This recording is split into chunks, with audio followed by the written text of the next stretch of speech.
They said I wasn't Charles's son just because I had red hair. For decades, whispers have followed Prince Harry, rumors that questioned his very bloodline. But behind those headlines lies a story far deeper than gossip. A story of love, betrayal, and a mother's fierce protection. The speculation began in the early 1990s. Tabloids claimed that Harry resembled James Hewitt, a cavalry officer with whom Princess Diana admitted to having a relationship. But what most people forget is when that relationship began in 1986. Nearly 2 years after Prince Harry's birth in 1984, even James Hewitt himself publicly denied the paternity rumors, calling them hurtful and baseless.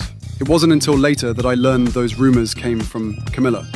Yet, the gossip persisted, fueled by a world obsessed with royal scandal. Through it all, Diana stood firm.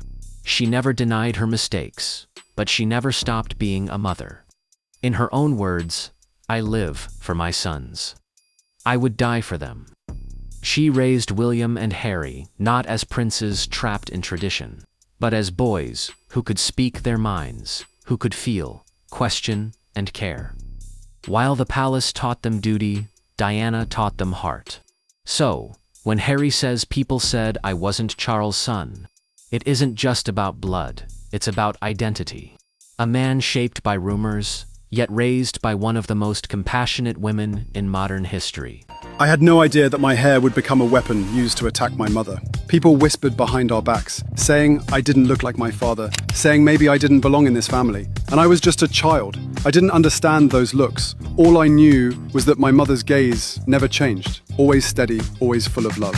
It wasn't until later that I learned those rumors came from Camilla. She used me to try and break my mother completely, but she underestimated her. My mother didn't scream, she didn't back down. She calmly told my father that my red hair was a Spencer trait, a mark of her own lineage. With that one truth, she shattered every doubt. And she didn't stop there. She started appearing more and more in public with me and William. Not to prove anything, but to make a statement. Her son, red hair and all, had never been rejected by this family.